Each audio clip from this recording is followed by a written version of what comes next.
Hello students, welcome to ವಿದ್ಯಾ ವೇದಿಕೆ YouTube channel. ಇದು ಭಾರತೀಯ ರಾಜಕೀಯ ಮತ್ತು ಸಂವಿಧಾನದ ಮೈಂಡ್ ಮ್ಯಾಪ್ ಮತ್ತು ಶಾರ್ಟ್ ನೋಟ್ ಸರಣಿಯ ಕ್ಲಾಸ್ ನಂಬರ್ 21 ಆಗಿದೆ. In the last class we discussed about the composition of Lok Sabha. ಲೋಕಸಭೆಯ ಸಂಯೋಜನೆ ಕುರಿತು ನಾವು ಈ ಹಿಂದಿನ ಕ್ಲಾಸಲ್ಲಿ ಡಿಸ್ಕಸ್ಸನ್ನು ಮಾಡಿದ್ದೆವು. ಈ ಒಂದು ಕ್ಲಾಸಲ್ಲಿ ಸಂಸತ್ತಿನ ಅಧಿವೇಶನಗಳು or sessions of parliament or parliamentary session ಬಗ್ಗೆ ನಾವು ಈ ಒಂದು ಕ್ಲಾಸಲ್ಲಿ ಡಿಸ್ಕಸ್ಸನ್ನು ಮಾಡಲಿದ್ದವ. ಸೊ ಇತ್ತೀಚೆಗಷ್ಟೇ ಸಂಸತ್ತಿನ ಮತ್ತು ರಾಜ್ಯ ಶಾಸಕಾಂಗದ ಒಂದು ಚಳಿಗಾಲದ ಅಧಿವೇಶನ ಮುಗಿದಿದೆ. ವಿಂಟರ್ ಸೆಷನ್ ಅನ್ನುವಂಥದ್ದು ಕಂಪ್ಲೀಟ್ ಆಗಿದೆ. ಸೊ ಈ ನಿಟ್ಟಿನಲ್ಲಿ ನಾವು ಈ ಒಂದು ಸಂಸತ್ತಿನ ಅಧಿವೇಶನಗಳ ಕುರಿತು ಇನ್ ಡೀಟೇಲ್ ಆಗಿ ಚರ್ಚೆನ ಮಾಡೋಣ. ಸೊ ಇದರಲ್ಲಿ ಪ್ರಮುಖವಾಗಿ ಫಸ್ಟ್ ಒನ್ ಸಭೆ ಕರೆಯುವುದು ಅಥವಾ ಸಮೋನಿಂಗ್ ಅಂತ ಹೇಳಿ ಕರೆಯಲಾಗುತ್ತೆ. ಅಂದರೆ ಸಂಸತ್ತಿನ ಅಧಿವೇಶನಗಳ ಸಭೆಯನ್ನು ಯಾರು ಕರೀತಾರೆ ಅನ್ನುವಂಥದ್ದು. ಸೊ ಈ ಸಭೆ ಕರೆಯುವಂಥದ್ದು ರಾಷ್ಟ್ರಪತಿಗಳು ಕಾಲಕಾಲಕ್ಕೆ ಸಂಸತ್ತಿನ ಪ್ರತಿಯೊಂದು ಸದನವನ್ನು ಸಭೆ ಕರೆಯುತ್ತಾರೆ. ಅಂದರೆ ಇಲ್ಲಿ ಸಂಸತ್ತಿನ ಪ್ರತಿಯೊಂದು ಸದನ ಅಂತಂದರೆ ಲೋಕಸಭೆ ಮತ್ತು ರಾಜ್ಯಸಭೆ ಈ ಎರಡೂ ಸದನಗಳ ಒಂದು ಸಭೆಯನ್ನು ಇಲ್ಲಿ ರಾಷ್ಟ್ರಪತಿಗಳು ಕರೀತಾರೆ. ಅಂದರೆ ಇವಾಗ ಉದಾಹರಣೆಗೆ ಫೆಬ್ರವರಿ 1ರಂದು ಬಜೆಟ್ ಅಧಿವೇಶನವನ್ನು ಆರಂಭಿಸಲಾಗುವುದು ಅಂತ ಹೇಳಿ ರಾಷ್ಟ್ರಪತಿಗಳು ಅಧಿಸೂಚನೆಯನ್ನು ಹೊರಡಿಸಿದ್ರು. ಸೊ ಇದನ್ನು ಸಭೆ ಕರೆಯುವುದು ಅಥವಾ ಸಮಾವನಿಂಗ್ ಅಂತ ಹೇಳಿ ಕರೆಯಲಾಗತ್ತೆ. ಸೊ ನೆಕ್ಸ್ಟ್ ಪಾಯಿಂಟ್, ಸಂಸತ್ತಿನ ಎರಡು ಅಧಿವೇಶನಗಳ ನಡುವಿನ ಗರಿಷ್ಠ ಅಂತರ 6 ತಿಂಗಳಿಗಿಂತ ಹೆಚ್ಚಿರಬಾರದು. Very important point. ಸೊ ಇಲ್ಲಿ ಯಾವುದೇ ಒಂದು ಎರಡು ಅಧಿವೇಶನಗಳ ನಡುವಿನ ಅಂತರ ಇಲ್ಲಿ 6 ತಿಂಗಳಿಗಿಂತ ಹೆಚ್ಚಿರಬಾರ್ದು ಅನ್ನುವಂಥ ಹೇಳುತ್ತಾ. ಉದಾಹರಣೆಗೆ ಇವಾಗ ಫಾರ್ ಎಕ್ಸಾಂಪಲ್ ಚಳಿಗಾಲದ ಅಧಿವೇಶನ ಅನ್ನುವಂಥದ್ದು ಡಿಸೆಂಬರ್ 19-20ಕ್ಕೆ ಮುಗಿದಿದೆ ಅಂತ ಅನ್ಕೊಳ್ಳೋಣ. ಆದರೆ ನೆಕ್ಸ್ಟ್ ಒಂದು ಅಧಿವೇಶನ ಯಾವಾಗ ಬರಬೇಕು? ಅದು 6 ತಿಂಗಳ ಒಳಗಾಗಿ ನಡೆಯಬೇಕು. ಅಂದರೆ ಸೊ ಇದು ಡಿಸೆಂಬರ್ ಅಂದರೆ 12th ಮಂತ್ ಆದ್ರೆ, ಸೊ ನೆಕ್ಸ್ಟ್ ಒನ್ 6th ಮಂತಲ್ಲಿ ಇರಬೇಕು. ಅಂದರೆ ಜೂನ್ 19ರ ಒಳಗಾಗಿ ಮುಂದಿನ ಒಂದು ಅಧಿವೇಶನವನ್ನು ಕಂಡಕ್ಟ್ ಮಾಡಬೇಕು ಅನ್ನುವಂಥದ್ದು. ಸೊ ಇಲ್ಲಿ ಸೆಷನ್ಸ್. ಸೊ ಈ ಒಂದು ಅಧಿವೇಶನಗಳಲ್ಲಿ ಪ್ರಕಾರಗಳು ಬರುತ್ತಾ. ಸೊ ಅವುಗಳಲ್ಲಿ ಪ್ರಮುಖವಾಗಿ ಬಜೆಟ್ ಅಧಿವೇಶನಗಳು, ಮಳೆಗಾಲದ ಅಧಿವೇಶನ ಹಾಗೆ ಚಳಿಗಾಲದ ಅಧಿವೇಶನ, ಈ ರೀತಿ 3 ಅಧಿವೇಶನಗಳು ಇಲ್ಲಿ ಕಂಡುಬರುತ್ತಾ.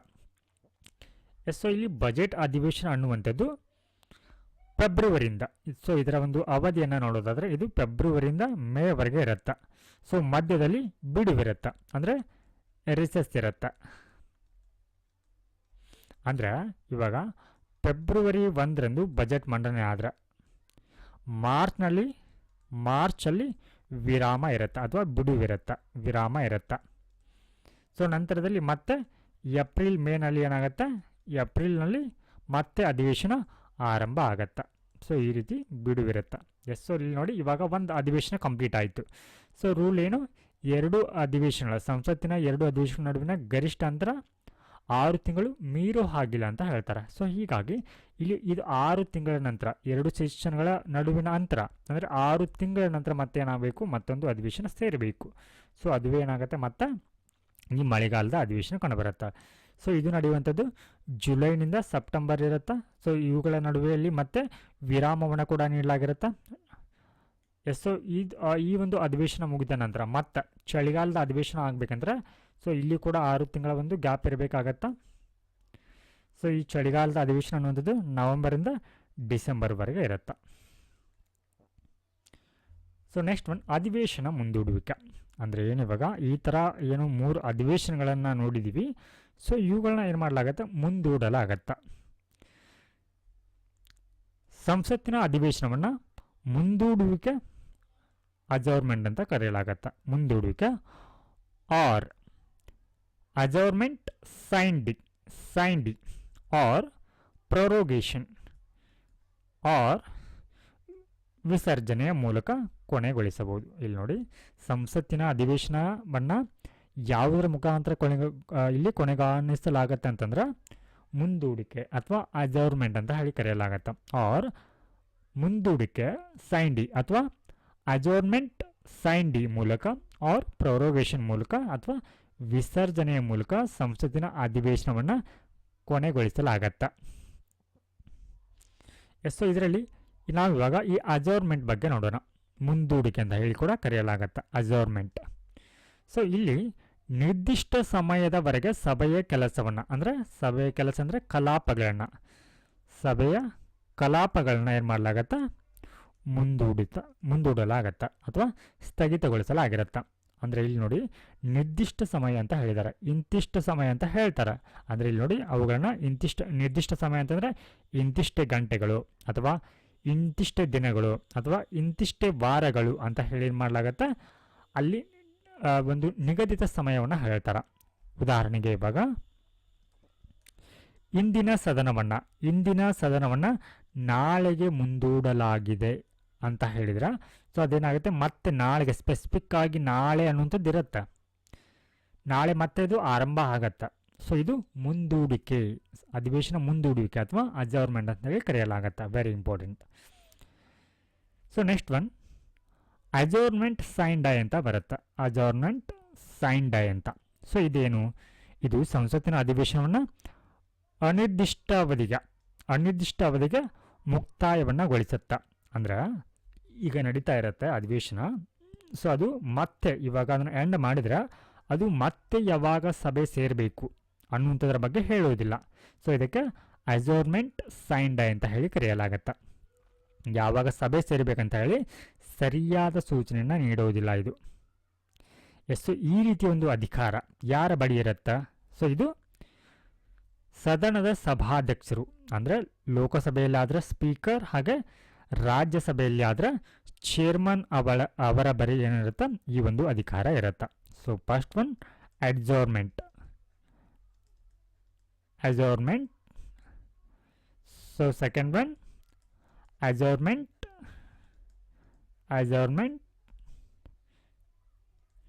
Sign die. ಸೊ ಈ ಎರಡೂ ಅಧಿಕಾರ ಇಲ್ಲಿ ಆಯಾ ಸದನಗಳ ಸಭಾಧ್ಯಕ್ಷರ ಬಳಿ ಇರುತ್ತೆ.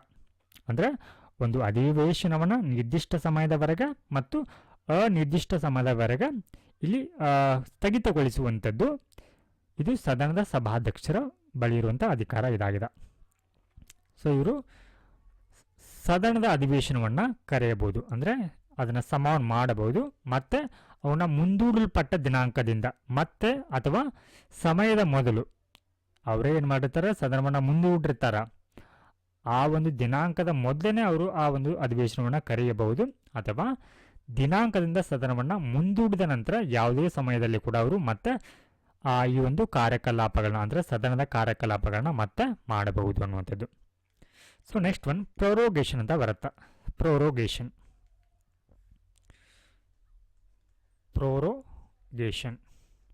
ಏನಿದು ಪ್ರೊರೋಗೇಷನ್ ಅಂತಂದ್ರೆ ಒಂದು ಪೂರ್ಣ ಅಧಿವೇಶನ, ಅಂದರೆ ಇವಾಗ ಚಳಿಗಾಲದ ಅಧಿವೇಶನ ಅಂತ ಅನ್ಕೊಳ್ಳೋಣ. ಚಳಿಗಾಲದ ಅಧಿವೇಶನ ಇದೇನಾಗತ್ತೆ, ಇವಾಗ ಕಂಪ್ಲೀಟ್ ಆಗತ್ತೆ, ಅಂದರೆ ಇದು ಒಂದು ಪೂರ್ಣ ಅಧಿವೇಶನ ಇರುತ್ತೆ. ಇದನ್ನು ಅಧಿಕೃತವಾಗಿ ಚಳಿಗಾಲ ಅಥವಾ ಮಳೆಗಾಲ ಅಥವಾ ಬಜೆಟ್ ಅಧಿವೇಶನ ಈ ರೀತಿ ಈ ಕಂಪ್ಲೀಟ್ ಅಧಿವೇಶನವನ್ನು ಅಧಿಕೃತವಾಗಿ ಆಫಿಷಿಯಲಿ ಏನು ಮಾಡಲಾಗತ್ತೆ, ಮುಕ್ತಾಯಗೊಳಿಸುವಂಥದ್ದೇ ಈ ಒಂದು ಪ್ರೊರೋಗೇಷನ್ ಆಗಿದೆ.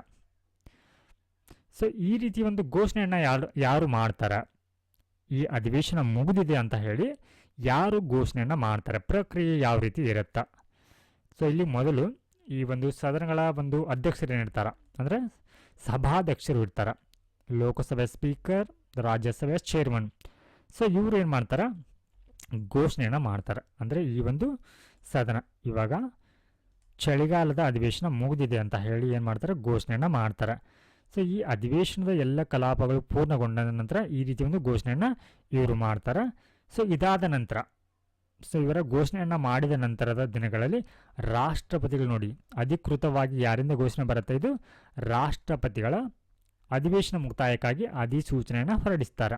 ಏನಂತ ಘೋಷಣೆಯನ್ನು ಮಾಡ್ಬೋದು ಅವರು, ಚಳಿಗಾಲದ ಅಧಿವೇಶನ ನಡೀತಾ ಇದ್ರೆ ಸೊ ಈ ಅಧಿವೇಶನವನ್ನು ಮುಕ್ತಾಯಗೊಳಿಸಲಾಗಿದೆ ಅನ್ನುವಂಥ ಒಂದು ಅಧಿಸೂಚನೆಯನ್ನು ಹೊರಡಿಸ್ತಾರೆ. ಸೊ ಅದಾಗಿ ಕೂಡ ರಾಷ್ಟ್ರಪತಿಗಳು ಈ ಅಧಿವೇಶನದಲ್ಲಿರುವಾಗಲೇ ಸದನವನ್ನು ಕೂಡ ಇಲ್ಲಿ ಮುಂದೂಡಬಹುದು. ಹಾಗೆ ಏನಿವಾಗ ನಾವು ಅಜರ್ಮೆಂಟ್ ಮತ್ತು ಪ್ರೊರೋಗೇಷನ್ನ ನೋಡಿದ್ದೀವಿ ಮೇಲೆ ಅದರ ನಡುವಿನ ವ್ಯತ್ಯಾಸವನ್ನು ತಿಳ್ಕೋಣ. ಸೊ ಎಕ್ಸಾಮ್ ಪರ್ಸ್ಪೆಕ್ಟಿವಲ್ಲಿ ಇವೆರಡು ಕೂಡ ಇಲ್ಲಿ ಇಂಪಾರ್ಟೆಂಟ್ ಆಗಿರುತ್ತೆ. ಸೊ ಹೀಗಾಗಿ ಇದರ ನಡುವಿನ ವ್ಯತ್ಯಾಸವನ್ನು ನೋಡೋಣ.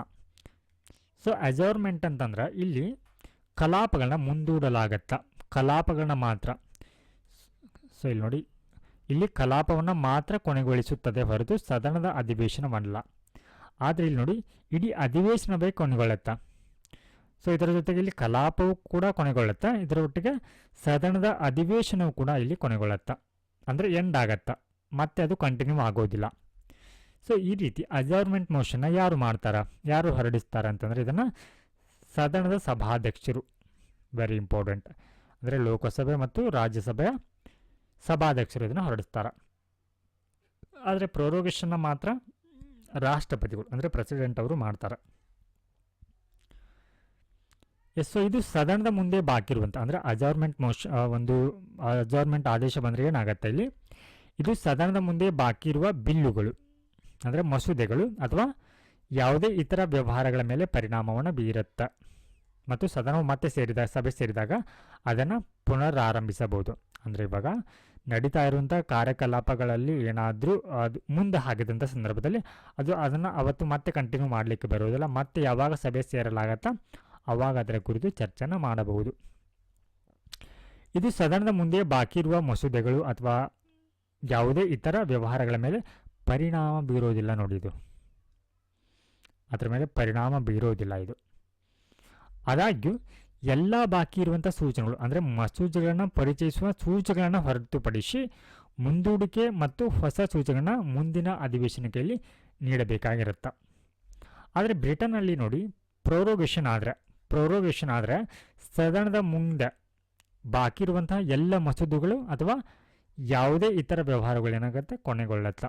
ಆದರೆ ಭಾರತೀಯ ಒಂದು ವ್ಯವಸ್ಥೆಯಲ್ಲಿ ಮತ್ತೆ ಅದನ್ನು ಮುಂದಿನ ಅಧಿವೇಶನಕ್ಕೆ ಅವುಗಳನ್ನು ಕ್ಯಾರಿ ಮಾಡಬಹುದು, ಅಂದರೆ ಅದನ್ನು ಮುಂದೆ ಅಧಿವೇಶನಕ್ಕೆ ನೀಡಬಹುದು.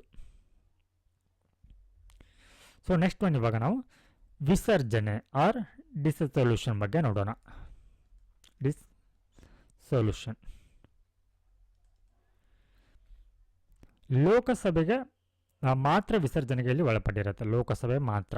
ಅಂದರೆ ಇಲ್ಲಿ ಲೋಕಸಭೆ ಯಾಕೆ ಅಂತಂದರೆ ಇದು ಒಂದು ಟೆಂಪ್ರರಿ ಹೌಸ್ ಆಗಿದೆ. ಟೆಂಪ್ರರಿ ಹೌಸ್ ಅಂದರೆ ತಾತ್ಕಾಲಿಕ ಸದನ.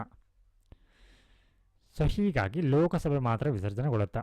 ಅಂದರೆ ಇಲ್ಲಿ ಇದು ಮಾತ್ರ ಅಂದರೆ ರಾಜ್ಯಸಭೆ ಏನಿದೆ ಇದು ವಿಸರ್ಜನೆ ಆಗೋದಿಲ್ಲ. ಸೊ ಬಿಕಾಸ್ ಇದು ಪರ್ಮನೆಂಟ್ ಹೌಸ್ ಆಗಿದೆ, ಶಾಶ್ವತ ಸದನ ಆಗಿರುವಂಥ ಕಾರಣಕ್ಕಾಗಿ. ಸೊ ಇಲ್ಲಿ ಲೋಕಸಭೆ ವಿಸರ್ಜನೆ ಅನ್ನುವಂಥದ್ದು ಸ್ವಯಂ ಚಾಲಿತವಾಗಿ ಕೂಡ ವಿಸರ್ಜನೆ ಆಗುತ್ತೆ, ಆಟೋಮೆಟಿಕಲಿ ಕೂಡ ಇಲ್ಲಿ ವಿಸರ್ಜನೆ ಆಗುತ್ತೆ. ಅಂದರೆ ತನ್ನ ಒಂದು 5 ವರ್ಷಗಳ ಒಂದು ಅಧಿಕಾರ ಅವಧಿ ಏನಿರುತ್ತೆ, ಸೊ ಇದು ಪೂರ್ಣಗೊಂಡ ನಂತರ ಏನಾಗುತ್ತೆ, ಡಿಸಾಲ್ವ್ ಆಗುತ್ತೆ. ಫಾರ್ ಎಕ್ಸಾಂಪಲ್, ಇವಾಗ 2024 ಒಂದು ಲೋಕಸಭೆ 2029 ಕೊನೆಗೊಳ್ಳುತ್ತೆ. ಅಂದರೆ ಸ್ವಯಂ ಚಾಲಿತವಾಗಿ ಏನಾಗುತ್ತೆ, ಅದು ವಿಸರ್ಜನೆ ಆಗುತ್ತೆ. ಯಾಕಂತಂದರೆ ಇಲ್ಲಿ 5 ವರ್ಷಗಳ ಒಂದು ಪೂರ್ಣ ಅವಧಿ ಮುಗಿದಿರುತ್ತೆ. ಆದರೆ ಇಲ್ಲಿ ರಾಷ್ಟ್ರೀಯ ತುರ್ತು ಪರಿಸ್ಥಿತಿಯ ಸಮಯದಲ್ಲಿ ವಿಸ್ತರಣೆಯನ್ನು ಮಾಡಬಹುದು. ಏನನ್ನ ವಿಸ್ತರಣೆಯನ್ನು ಮಾಡಬಹುದು ಅಂತಂದರೆ ಈ ಒಂದು ಲೋಕಸಭೆಯ ಅಧಿಕಾರಾವಧಿಯನ್ನು 5 ವರ್ಷ ಇರುತ್ತೆ ಅಲ್ವಾ, ಸೊ ಅದನ್ನು ಮತ್ತೆ 1 ವರ್ಷದವರೆಗೆ ವಿಸ್ತರಣೆಯನ್ನು ಮಾಡಬಹುದು at A time. So during 1975 to 1977 ಈ ಒಂದು ಪೀರಿಯಡಲ್ಲಿ ಏನು ನ್ಯಾಷನಲ್ ಎಮರ್ಜೆನ್ಸಿ ಇತ್ತು, ಈ ಒಂದು ಸಮಯದಲ್ಲಿ ಲೋಕಸಭೆಯ ಒಂದು ಅವಧಿಯನ್ನು ವಿಸ್ತರಣೆಯನ್ನು ಮಾಡಿದರು. ಸೊ ಇದರೊಟ್ಟಿಗೆ ನೋಡಿ, ಈ 5 ವರ್ಷ ಕೊನೆಗೊಳ್ಳುವ ಮೊದಲೇ ಏನು ಮಾಡ್ಬೋದು, ಈ ಲೋಕಸಭೆಯನ್ನು ವಿಸರ್ಜನೆಯನ್ನು ಕೂಡ ಮಾಡಬಹುದು. ಯಾವಾಗ ಅಂತಂದ್ರೆ, ಸೊ ಫಸ್ಟ್ ಒನ್, ಅದಕ್ಕೆ ಸಂಪೂರ್ಣ ಬಹುಮತ ಇರದೆ ಹೋದ್ರೆ, ಇಲ್ಲಿ 5 ವರ್ಷಗಳ ಕಂಪ್ಲೀಟ್ ಆಗಬೇಕಂದ್ರೆ ಅದಕ್ಕೆ ಸಂಪೂರ್ಣವಾಗಿ ಬಹುಮತ ಇರಬೇಕು ಮತ್ತು ಅಂದರೆ 50%ಗಿಂತ ಹೆಚ್ಚಿನ ಬಹುಮತವನ್ನು ಹೊಂದಿರಬೇಕು. ಅಂದರೆ ಇವಾಗ ಲೋಕಸಭೆಯಲ್ಲಿ ಒಟ್ಟು 545 ಸ್ಥಾನಗಳಿದೆ ಅಲ್ವಾ, ಸೊ ಇಲ್ಲಿ ಯಾವುದೇ ಒಂದು ಪಕ್ಷ ಅಧಿಕಾರವನ್ನು ಪಡಿಬೇಕಂತಂದರೆ more than 50% of total number of seats, ಅಂದರೆ ಒಟ್ಟು ಸ್ಥಾನಗಳಲ್ಲಿ 545 ಸ್ಥಾನಗಳಲ್ಲಿ ಒಟ್ಟು 50% of 50% means so 5 more than.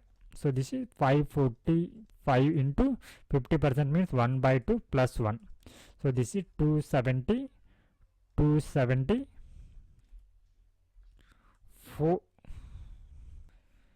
272.5.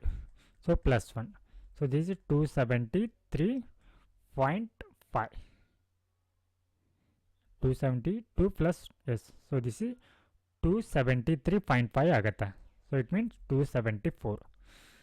So ಯಾವುದೇ ಒಂದು ಪಕ್ಷ ಇಲ್ಲಿ ಅಧಿಕಾರಕ್ಕೆ ಬರಬೇಕಂದ್ರೆ 274 ಸ್ಥಾನಗಳು ಬೇಕಾಗತ್ತೆ. ಹಾಗೆ ಅದು ಅಧಿಕಾರದಲ್ಲಿ ಇರಬೇಕಂತಂದ್ರೂ ಕೂಡ ಸೊ ಅದಕ್ಕೆ 274 ಸದಸ್ಯರ ಬೆಂಬಲ ಇರಬೇಕಾಗತ್ತೆ. ಸೊ ಈ ರೀತಿ ಆಡಳಿತದಲ್ಲಿರುವಂಥ ಪಕ್ಷ ಸೊ ಇಲ್ಲಿ ಬಹುಮತವನ್ನು ಅಂದರೆ ವಿಶ್ವಾಸ ಮತವನ್ನು ಹೊಂದಿರದಂಥ ಸಂದರ್ಭದಲ್ಲಿ ಅದನ್ನು ಆ ಒಂದು ಲೋಕಸಭೆಯನ್ನು ಇಲ್ಲಿ ವಿಸರ್ಜನೆಯನ್ನು ಮಾಡಬಹುದು. ಸೊ ಇದು ಅಧಿಕಾರ ಮುಗಿಯುವ ಮೊದಲೇ ಏನಾಗುತ್ತೆ, ವಿಸರ್ಜನೆ ಆಗತ್ತೆ. ಹಾಗೆ ರಾಷ್ಟ್ರಪತಿಯು ಕೂಡ ಸದನವನ್ನು ವಿಸರ್ಜನೆಯನ್ನು ಮಾಡಬಹುದು. ಅಂದರೆ ಇಲ್ಲಿ ಪ್ರಧಾನಮಂತ್ರಿಗಳು ಏನು ಮಾಡ್ಬೋದು, ಅದಕ್ಕೆ ನಿರ್ದೇಶನವನ್ನು ನೀಡಬಹುದು ಲೋಕಸಭೆಯನ್ನು ವಿಸರ್ಜನೆ ಮಾಡು ಅಂತ ಹೇಳಿ. ಹಾಗೆ ಈ ರೀತಿ ಲೋಕಸಭೆ ತನ್ನ ಸಾಮಾನ್ಯ ಅಧಿಕಾರಾವಧಿ ಪೂರ್ಣಗೊಳ್ಳುವ ಮೊದಲು ವಿಸರ್ಜನೆಗೊಂಡ ನಂತರ ಏನಾಗುತ್ತೆ ಅಂದರೆ ಇವಾಗ 5 ವರ್ಷ ಇರುತ್ತೆ ಅದರ ಅಧಿಕಾರಾವಧಿ. ಅದು ಕಂಪ್ಲೀಟ್ ಆಗುವ ಮೊದಲೇ ಇದು ವಿಶ್ವಾಸ ಮತವನ್ನು ಕಳೆದುಕೊಂಡಂಥ ಸಂದರ್ಭದಲ್ಲಿ ಅದನ್ನು ವಿಸರ್ಜನೆ ಮಾಡಿದ್ರೆ, ಅಂದರೆ ಲೋಕಸಭೆಯನ್ನು ವಿಸರ್ಜನೆ ಮಾಡಿದರೆ ಈ ವಿಸರ್ಜನೆ ಮಾಡಿರುವಂಥ ಆದೇಶವನ್ನು ಮತ್ತೆ ಬದಲಾವಣೆ ಮಾಡಲಿಕ್ಕೆ ಬರುವುದಿಲ್ಲ. ಸೊ ಇಲ್ಲಿ ರಾಜ್ಯಸಭೆ ಒಂದು ಶಾಶ್ವತ ಸದನ ಅಂದರೆ ಪರ್ಮನೆಂಟ್ ಒಂದು ಹೌಸ್ ಆಗಿರುವಂಥ ಕಾರಣಕ್ಕಾಗಿ ಇದು ಯಾವುದೇ ರೀತಿಯ ಒಂದು ವಿಸರ್ಜನೆಗೆ ಇದು ಒಳಪಡುವುದಿಲ್ಲ. ಹಾಗಿದ್ರೆ ಈ ರೀತಿ ಏನು ಲೋಕಸಭೆ ವಿಸರ್ಜನೆ ಆಗತ್ತೆ, ಇದು ಯಾವ ರೀತಿಯ ಪರಿಣಾಮವನ್ನು ಬೀರುತ್ತೆ ಅನ್ನುವಂಥ ನೋಡೋಣ.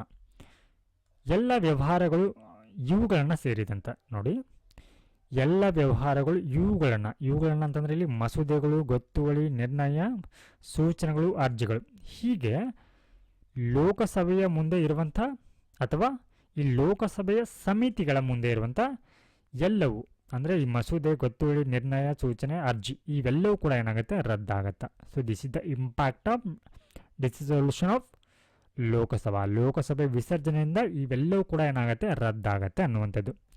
ಸೊ ಇಲ್ಲಿ ಕೆಲವೊಂದಿಷ್ಟು ಕಂಡೀಷನ್ಸ್ ಇದೆ, ಷರತ್ತುಗಳಿದೆ. ಏನು ಷರತ್ತು ಅನ್ನುವಂಥ ನೋಡೋಣ. ಸೊ ಇವಾಗ ಲೋಕಸಭೆಯಲ್ಲಿ ಮಸೂದೆಯನ್ನು ಪರಿಚಯಿಸಲಾಗಿದ್ದರೆ, ಸೊ ಇಲ್ಲಿ ನಮಗೆ ಗೊತ್ತಿದೆ ಏನಂತಂದರೆ ಒಂದು ಮಸೂದೆ ಅಥವಾ ಬಿಲ್ ಅನ್ನುವಂಥದ್ದು ಇಲ್ಲಿ ಕಾಯ್ದೆ ಆಗಬೇಕಂತಂದ್ರೆ ಅಂದರೆ ಕಾನೂನು ಆಗಬೇಕಂತಂದ್ರೆ ಇದಕ್ಕೆ ಈ ಒಂದು ಮಸೂದೆ ಉಭಯ ಸದನಗಳ ಅಂದರೆ ಲೋಕಸಭೆಯಲ್ಲಿ, ರಾಜ್ಯಸಭೆಯಲ್ಲಿ ಅಂಗೀಕಾರಗೊಂಡು ಸೊ ಇಲ್ಲಿ ಅಂತಿಮವಾಗಿ ಇದಕ್ಕೆ ರಾಷ್ಟ್ರಪತಿಗಳ ಅಂಕಿತ ಬೇಕಾಗತ್ತೆ, ಅನುಮೋದನೆ ಬೇಕಾಗತ್ತೆ. ಸೊ ಇಲ್ಲಿ ರಾಷ್ಟ್ರಪತಿಗಳ ಅನುಮೋದನೆ ಸಿಕ್ಕ ನಂತರ ಈ ಬಿಲ್ ಅನ್ನುವಂಥದ್ದು ಏನಾಗುತ್ತೆ, ಇಲ್ಲಿ ಕಾಯ್ದೆ ಅಥವಾ ಕಾನೂನು ಆಗತ್ತೆ.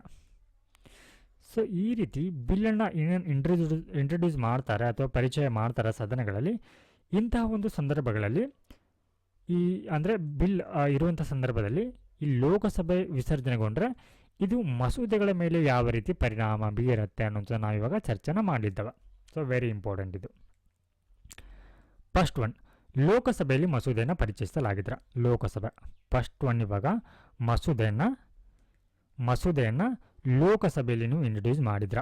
ಸೊ ಇಂತಹ ಒಂದು ಸಂದರ್ಭದಲ್ಲಿ ಲೋಕಸಭೆಯಲ್ಲಿನೇ ಇರುತ್ತೆ ಆ ಒಂದು ಮಸೂದ. ಸೊ ಅವಾಗ ಏನಾಗುತ್ತೆ, ಲೋಕಸಭೆ ವಿಸರ್ಜನೆ ಆದ್ರೆ ಅಂದರೆ ಇಲ್ಲಿ ಲೋಕಸಭೆ ವಿಸರ್ಜನೆ ಅನ್ನುವಂಥದ್ದು ಅಧಿಕಾರಾವಧಿ ಪೂರ್ಣಗೊಂಡಿರಬಹುದು ಅಥವಾ ವಿಶ್ವಾಸ ಮತವನ್ನು ಕಳೆದುಕೊಂಡದು ವಿಸರ್ಜನೆ ಆಗಿರಬಹುದು. ಯಾವುದೇ ಕಾರಣದಿಂದ ಅದು ವಿಸರ್ಜನೆ ಆಗಿದ್ರೆ ಅವಾಗ ಏನಾಗುತ್ತೆ, ಮಸೂದೆ ರದ್ದಾಗತ್ತೆ. ವೆರಿ ಇಂಪಾರ್ಟೆಂಟ್, ಅಂದರೆ ಲ್ಯಾಪ್ಸ್ ಆಗತ್ತೆ ಅಂತ, ಅದು ಮುಂದೆ ಹೋಗೋದಿಲ್ಲ, ಅದು ಕಾನೂನು ಆಗೋದಿಲ್ಲ ಈ ಥರ. ಹಾಗೆ ಇನ್ನು ನೆಕ್ಸ್ಟ್ ನೋಡಿ, ರಾಜ್ಯಸಭೆಯಲ್ಲಿ ಫಸ್ಟ್ ನೀವು ಮಸೂದೆಯನ್ನು ಪರಿಚಯಿಸಲಾಗಿದ್ರೆ, ಫಸ್ಟ್ ಇಲ್ಲಿಯೇ ಒಂದು ಇಂಟ್ರೊಡ್ಯೂಸ್ ಆಗಿದ್ರೆ ಆ ಒಂದು ಮಸೂದೆ. ಸೊ ನೆಕ್ಸ್ಟ್ ಏನಾಗುತ್ತೆ, ರಾಜ್ಯಸಭೆಯಲ್ಲಿ ಅಂಗೀಕಾರಗೊಂಡು ಅದು ಮತ್ತೆ ಲೋಕಸಭೆಗೆ ಹೋಗುತ್ತೆ. ಸೊ ಇಂತಹ ಒಂದು ಸಂದರ್ಭದಲ್ಲಿ ಲೋಕಸಭೆಯಲ್ಲಿ ಇರುತ್ತೆ. ಸೊ ಇಂತಹ ಒಂದು ಸಂದರ್ಭದಲ್ಲಿ ಲೋಕಸಭೆ ವಿಸರ್ಜನೆಗೊಂಡ್ರೆ ಅವಾಗ ಏನಾಗುತ್ತೆ, ಅವಾಗ ಕೂಡ ಮಸೂದೆ ರದ್ದಾಗತ್ತೆ.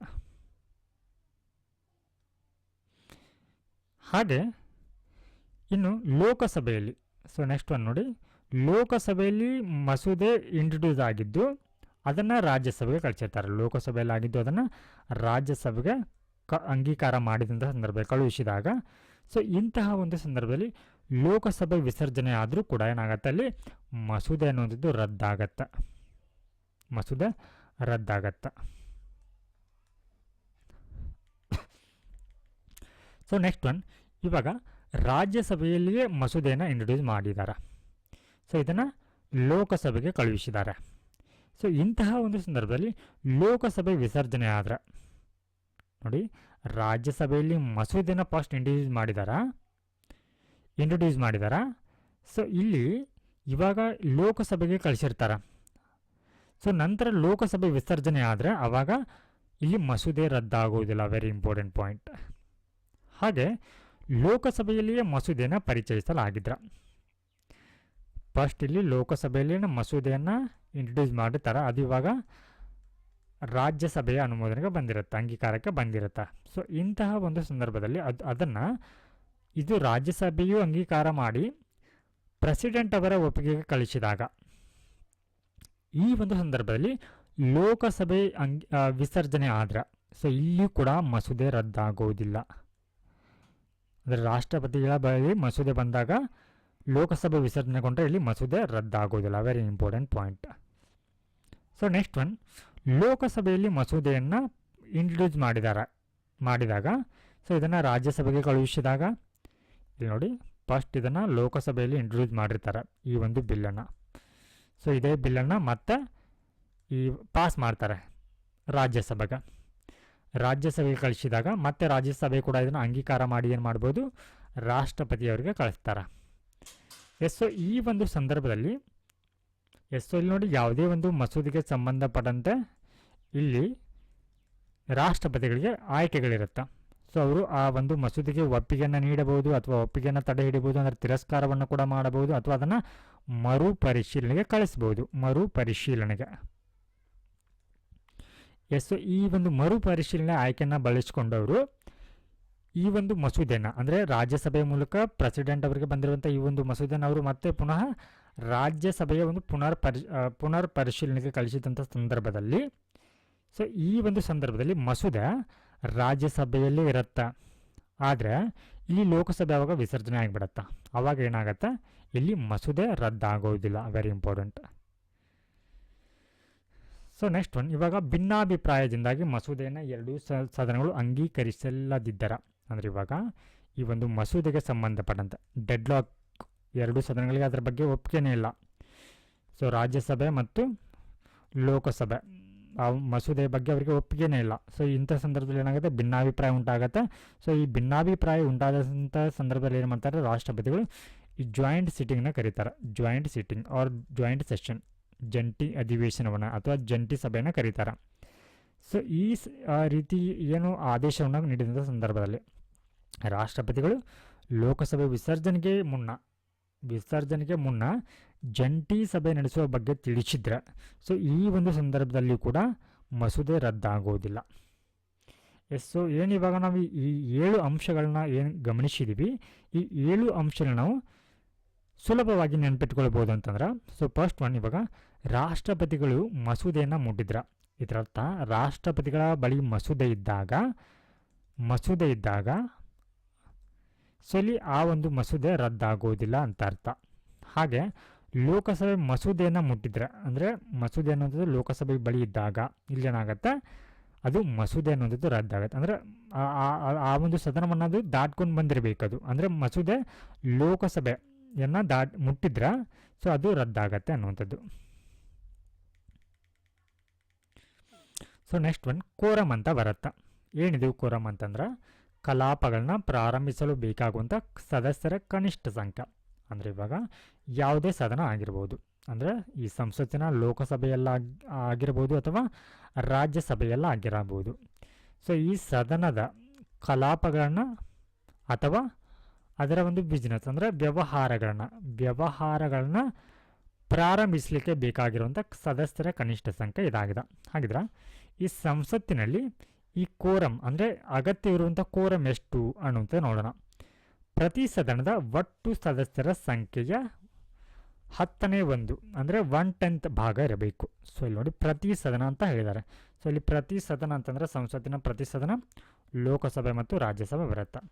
ಸೊ ಇವಾಗ ರಾಜ್ಯಸಭೆಯ ಒಟ್ಟು ಸ್ಟ್ರೆಂತ್ ಎಷ್ಟಿದೆ, ಹಾಗೆ ಲೋಕಸಭೆ ಸ್ಟ್ರೆಂತ್ ಎಷ್ಟಿದೆ ಅಂತ ನೋಡೋಣ. ಸೊ ಇಲ್ಲಿ ಲೋಕಸಭೆ ಸ್ಟ್ರೆಂತ್ 545 ಇದೆ. ಸೊ ಇದರಲ್ಲಿ 1/10 ಇರಬೇಕು ಕೋರಮ್ ಅಂತಂದ್ರೆ ಯಾವುದೇ ಒಂದು ಕಲಾಪಗಳನ್ನ ಅಥವಾ ವ್ಯವಹಾರಗಳನ್ನ ನಡೆಸ್ಬೇಕಂತಂದ್ರೆ ಈ 545ರಲ್ಲಿ 1/10 ಅಂದ್ರೆ ಸೊ ಇಂಟು 1/10 ಮಾಡ್ಕೊಳ್ಬೇಕು. ಸೊ ಹಿಯರ್ ನೀವು ಇದನ್ನು ಕ್ಯಾನ್ಸಲ್ ಮಾಡಿದ್ರೆ 545ನ ಸೊ 10ರಿಂದ ಭಾಗಿಸಿದ್ರೆ ಇದು 554.5 ಆಗುತ್ತೆ into 1. So this is 54.5. So ಇದು 55. This is 55. ಸೊ ಹೀಗಾಗಿ ಲೋಕಸಭೆಯಲ್ಲಿ ಕಲಾಪಗಳನ್ನ ಪ್ರಾರಂಭಿಸಬೇಕಂತಂದ್ರೆ ಸೊ ಇಲ್ಲಿ ಒಟ್ಟು 55 ಜನ ಸದಸ್ಯರಿರಬೇಕು. ಸೊ ಇಲ್ಲಿ ನೋಡಿ ಈ 55 ಜನ ಸದಸ್ಯರೇನಿರ್ತಾರೆ ಲೋಕಸಭೆಯಲ್ಲಿ, ಇವರಲ್ಲಿ ಈ ಲೋಕಸಭೆಯ ಸ್ಪೀಕರ್ ಅವರನ್ನು ಕೂಡ ಒಳಗೊಂಡಿರ್ತಾರೆ. ಸ್ಪೀಕರ್ ಅವರನ್ನು ಒಳಗೊಂಡು ಒಟ್ಟು 1/10 ಸದಸ್ಯರಲ್ಲಿ ಹಾಜರಿರಬೇಕು. Very important. ಹಾಗೆ ಇನ್ನು ರಾಜ್ಯಸಭೆ ಅಂತ ಬಂದರೆ ಸೊ ರಾಜ್ಯಸಭೆಯಲ್ಲಿ ಒಟ್ಟು ಸದಸ್ಯರ ಸಂಖ್ಯೆ 250 ಇದೆ. ಸೊ ಇದರಲ್ಲಿ ಕೂಡ 1/10 ಇರಬೇಕು ಸದಸ್ಯರು. So this 10 get cancel. So 25 into 125. Yes. So ಇಲ್ಲಿ ಈ 25 ಸದಸ್ಯರು ಏನಿರ್ತಾರೆ ಇವರಲ್ಲಿ ಈ ರಾಜ್ಯಸಭೆಯ ಸಭಾಧ್ಯಕ್ಷರು ಅಂದರೆ ಚೇರ್ಮನ್ ಅವರು ಕೂಡ ಇರ್ತಾರೆ.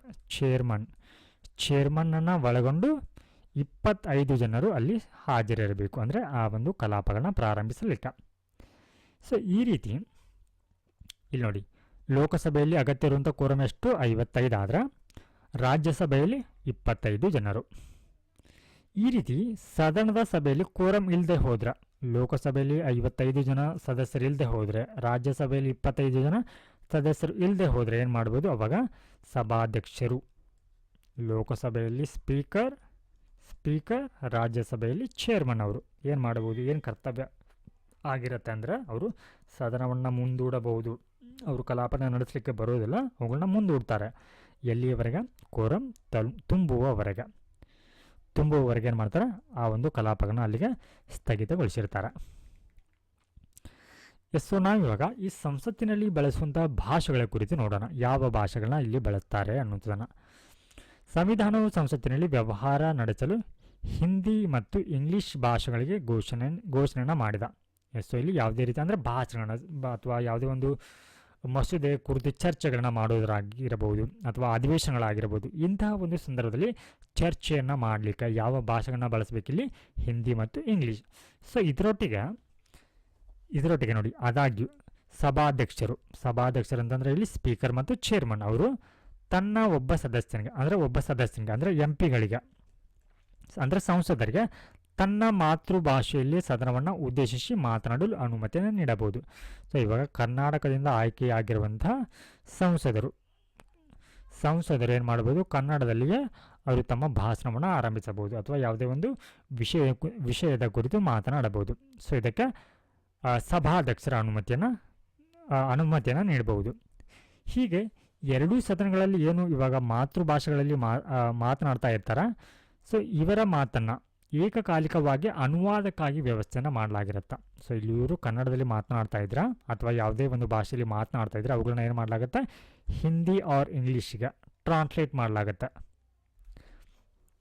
ಎಸ್. ಹಾಗೆ ಈ ಸಂವಿಧಾನವು ಜಾರಿಗೆ ಬಂದ 15 ವರ್ಷಗಳ ನಂತರ ಅಂದರೆ 1965ರಲ್ಲಿ ಇಂಗ್ಲೀಷ್ ಭಾಷೆಯನ್ನು ಸದನದ ಭಾಷೆಯಾಗಿ ನಿಲ್ಲಿಸಬೇಕಾಗಿತ್ತು. ಸೊ ಏನಿವಾಗ ಇಂಗ್ಲೀಷ್ ಭಾಷೆ ಏನಿದೆ, ಸೊ ಇದನ್ನು 15 ವರ್ಷಗಳ ಕಾಲ ಮಾತ್ರ ಸದನಗಳ ಭಾಷೆಯಾಗಿ ಅಂದರೆ ಲೋಕಸಭೆ ಮತ್ತು ರಾಜ್ಯಸಭೆಯಲ್ಲಿ ಚರ್ಚೆನ ಮಾಡಲಿಕ್ಕೆ ಅಂದರೆ ವ್ಯಾವಹಾರಿಕ ಭಾಷೆಯಾಗಿ ಅದನ್ನು ಬಳಸಿಕೊಳ್ಳಬಹುದು ಅನ್ನುವಂಥದ್ದಿತ್ತು.